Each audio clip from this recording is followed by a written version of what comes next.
Ignazio Sanna, arcivescovo metropolita di Oristano, al nostro carissimo in Cristo, reverendo sacerdote Don Paolo Antonio Serra, pace nel Signore.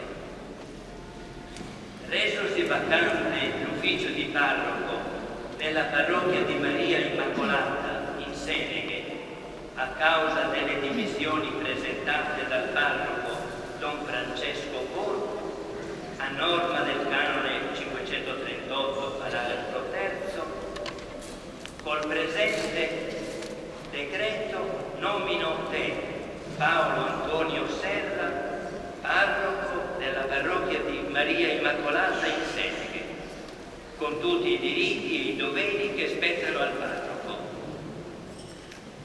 Oristano, 1° settembre 2007. Ignazio Sanna, arcivescovo, cancelliere arcivescovile, sacerdote Antonino